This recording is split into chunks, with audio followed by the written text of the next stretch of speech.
I'll tell you a little bit about my background. I taught for 10 years in Weston, Connecticut. It's a small town in the Gold Coast of Connecticut, in southern Connecticut.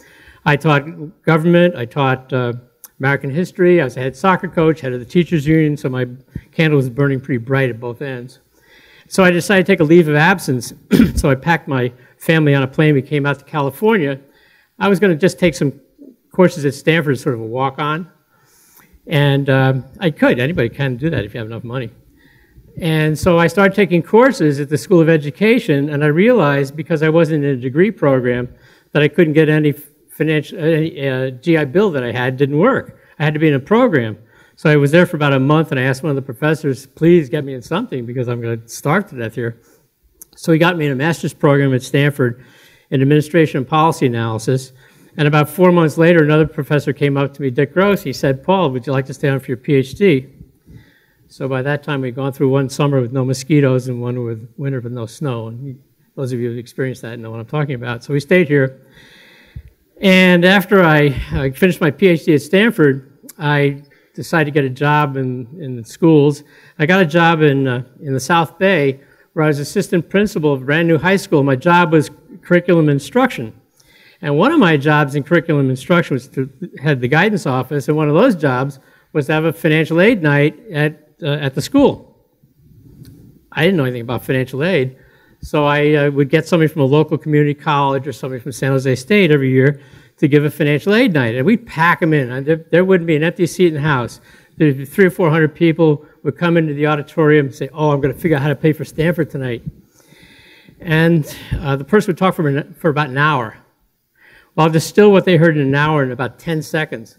The person would say, I'm here to tell you about financial aid for college, but I need to tell you something. If you make more than $45,000 adjusted gross income, if you own a home in the Bay Area, and if you have fewer than 6 kids, you're probably not going to qualify for financial aid, but here's the form, be sure to use a black pen.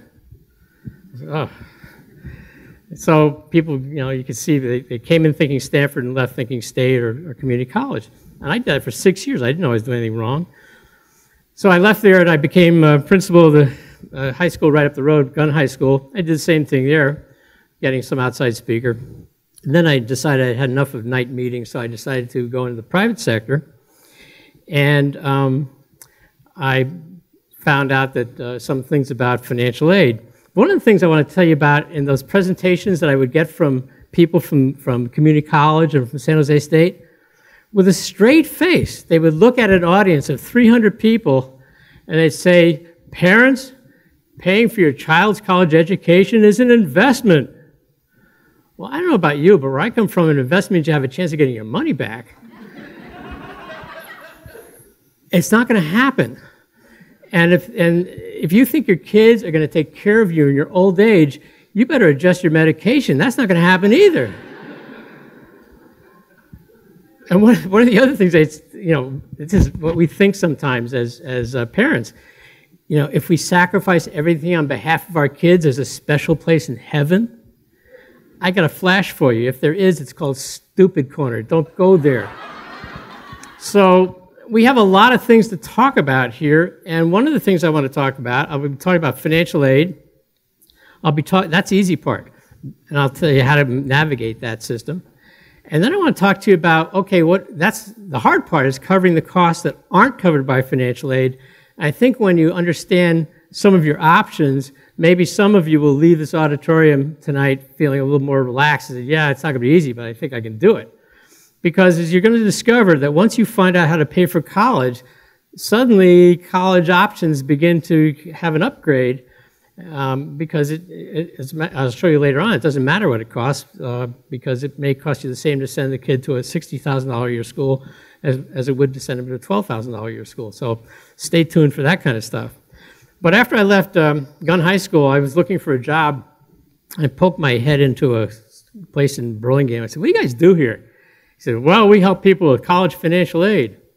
I said, how do you make money doing that? And he said, hey, Paul, the financial aid system is brought to you by the same folks who brought you the 1040. I said, maybe there's a target of opportunity, and indeed there is. So I worked with them for a couple of years, but what they used to do is they would use the financial aid system to sell financial products, and I felt that was an inherent conflict of interest. So I went out on my own. I've been helping families literally around the world kind of deal with college costs. And I also do some stuff in college admissions, because I found myself saving people all kinds of money at inappropriate schools, and I've had some experience in admissions, so I do that as well.